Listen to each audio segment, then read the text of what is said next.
Hey, what is going on, guys? Brandon Bondo here, and today we're doing something a little bit different than we normally do on this channel. Normally, we are car people. Today we're doing something else. We're going and we're going to be picking up a dirt bike and slapping it in this tiny little bed. I only have a 6-foot bed, or maybe it's 5.5. It's a short bed, I know that. So it's definitely going to be a little bit weird trying to fit a full-size dirt bike in there, especially with me being completely unknowledgeable about it.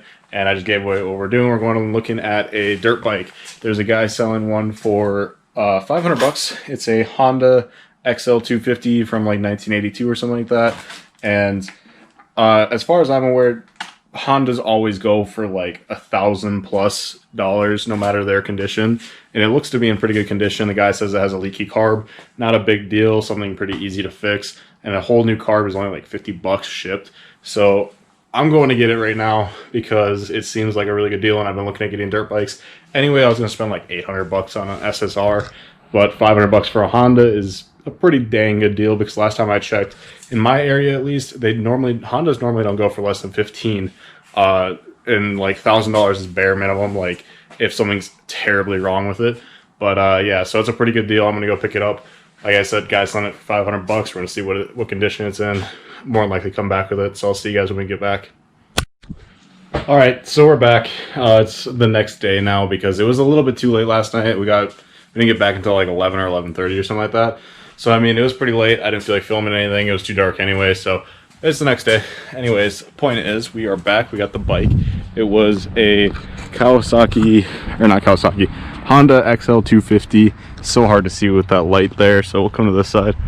But it's a Honda XL250. It's got some damage there on the tank. That's definitely going to need to be replaced at some point. But basically, the point of this bike is not to be a absolute show bike, at least not right now anyway, because it's pretty rough. Like it's not like perfect, but it's also not bad either. It's kind of the in-between point where it's like it's not shit, but at the same time it's not great either. So basically I paid $440 for this. The guy dropped to 60 bucks. All it needs is on the carburetor, there is a small leak right on this thing here. I don't really know what the hell he called it. He called it something, but that thing right there on the carburetor, the gasket is leaking, so I need to go through and redo that gasket. But I'm just gonna buy a whole new carburetor when I get the chance. And then aside from that, it needs a lever for the brakes, and then it needs a new clutch cable in the near future. That's just preventive maintenance I'm doing. So anyway, this bike doesn't really need much. All it needs is that gasket on the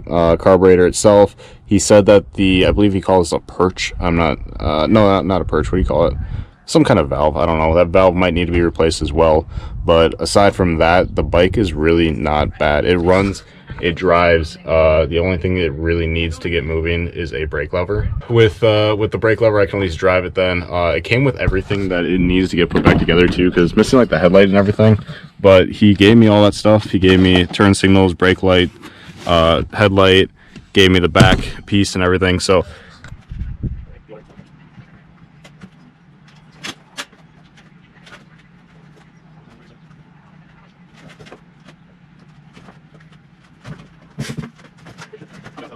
all right, so we got the bike unloaded from the truck. It was kind of a pain. We used a ladder that is like fold out, and we just basically put it all the way out to the max so it wouldn't go any farther. Kind of used it like a ramp. It's kind of similar to how a bike ramp or ATV ramp would be anyway. So I just kind of assumed it would be fine, and it was. I don't recommend doing that. Obviously, it's unsafe, but it worked. So basically, this is the bike. We can get a better look at it now because it is off, but yeah, it's overall not too bad. It's got a pretty decent sized dent here and here. I think the guy dropped it on the ground. Actually, I'm almost positive he did, because the handlebar here, or the handle for the brake lever, is actually broken off, pretty much clean off. So I ordered a new one of those. I was like 12 bucks. And then like I said, there's also the clutch cable and the carburetor are like the next big things. So the clutch cable, if you look here, it's on like its last strains. Like the rest of them are all broken, and it's got one left right there. So I went ahead and ordered a different one, just to be safe on the precautionary side, because I really don't want to deal with a broken cable and get me stranded somewhere for no reason, when I can easily avoid it for like $9. So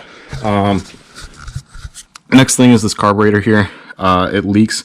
He said it comes from this gasket here, but I don't know if that's true.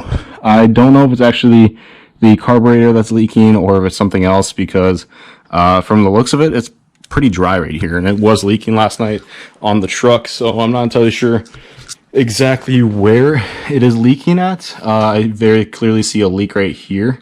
It's kind of hard for you guys to see it, but there's very clearly a leak on this side somewhere, so I don't really know if he was telling the truth about where it was leaking from, but I mean, it runs and it drives, so I'll keep using it and I'll keep fixing it as we go. But basically, I want to clean this thing up and make it look all nice. I mean, it looks pretty good the way it is. It's not too bad, but it does need some love. That's basically what it is. It just needs a lot of love. The thing is, it's starting to rust. It's got a lot of surface rust, so I'm going to go through, repaint a lot of it, repolish a lot of this stuff, and just try to make it look proper and how it should look.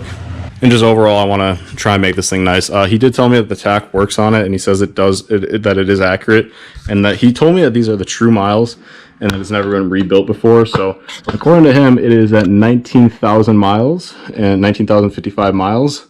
So it just barely passed, well, I guess not barely, I guess 55 miles passes a lot on a bike. But yeah, it's at 19,000 miles apparently. And if that's on the original motor, it's a little scary, because bikes, from what, again, I'm not a bike expert, but 19,000 miles on a bike is quite a few miles. And yeah, this bike is probably due for a rebuild. And I'm sure I will do it at some point, because I was looking at parts, and overall, like, this entire bike, to redo the entire bike wouldn't cost all that much. I think if I really wanted to, I could put another $500 in this thing, have it looking absolutely pristine, and then if I ever wanted to, I could rebuild the motor. And motor rebuilds are apparently not that much on bikes. So I mean, overall, I think this was a really good purchase at $440. Like, it was cheap, and these bikes usually go for a lot more. I think I saw one for sale at like $3,000 or something like that, in like better condition, obviously. But like, overall, I think I got a really, really good deal on it. Just being as cheap as it is, and being a Honda, and clearly very reliable, assuming that those are actual miles on the stock motor. Very reliable then. But just overall, like, this thing is pretty nice. So I'm going to go ahead and I'm going to start it up for you guys, and then I think I'm going to end the video here, and we'll continue on with a little video series of me fixing this thing up. It's not going to be a primary series. The FRS and the RX-7 still have that, but I think we'll do it as a little side series, just something fun to do, just because we can.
I seen a lot of shit I shouldn't have, but never forgot it though. Brothers on the corner selling crack like it was nada though. Walk inside my kitchen, baking soda all up on the floor. Police banging on the door while gripping the 44. I was just a youngin', but this type of shit I seen before. Y'all see a white boy, but my daddy a Negro. Half-breed motherfucker, grip the mic and he flow. I just wanna spread love, they want me to bleed slow. I just wanna keep the peace.